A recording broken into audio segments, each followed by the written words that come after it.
Welcome all. In this video, we will discuss relative estimation done by planning poker in agile projects. Have you ever been a part of estimation in projects? There are numerous estimation techniques available like functional point analysis, Delphi method, expert judgment, popular in waterfall model. But today here, we will focus on estimation technique popular in agile named as planning poker. The fundamental of the estimation is simple. Whatever that can be measured can be controlled.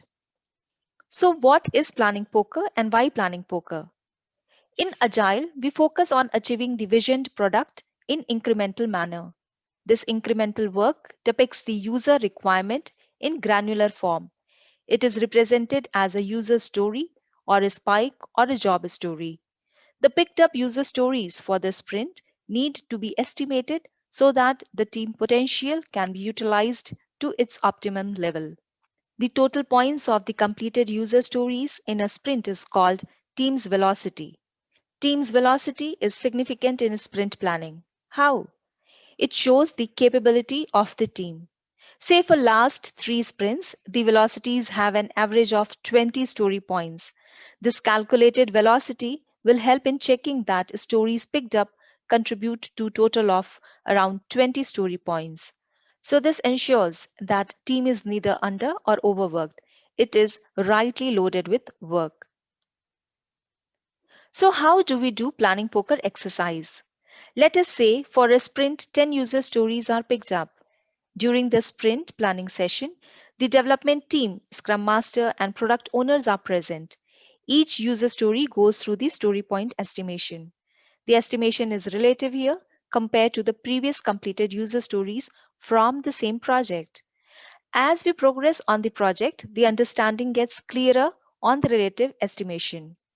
The estimation can be in the context of size, complexity, uncertainty, or dependency.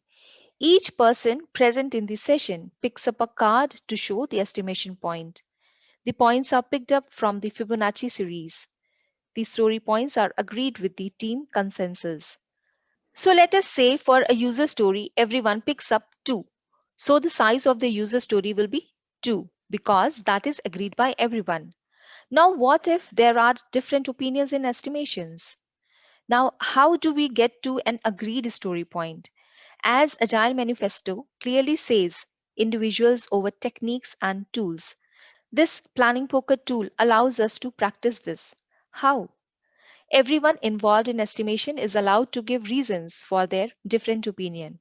This allows a healthy discussion, which might be beneficial to bring up the ignored aspect by the estimators.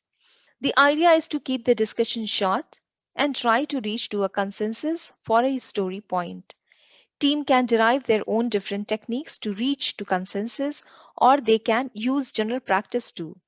For example, let us say a team has maximum estimates given as 2 and a person differs and gives 3 as a story point.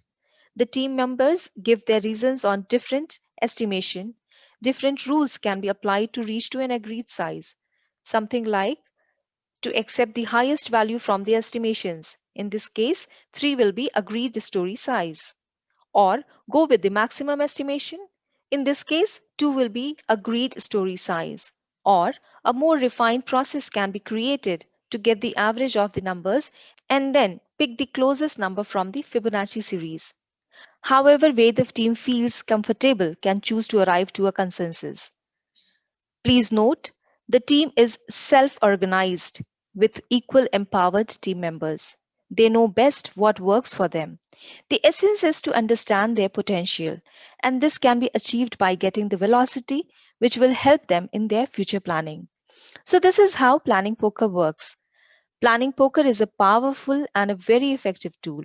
It gives the team an opportunity to understand the work, the related risk, related uncertainty, and many other aspects which might get amiss. And not to overlook the team building exercise in disguise working here. I hope you understood on why and how the planning poker is applied in an agile environment. Thanks for watching the video. Please feel free to contact us at info@techcanvas.com or contact us at the number mentioned. Thank you.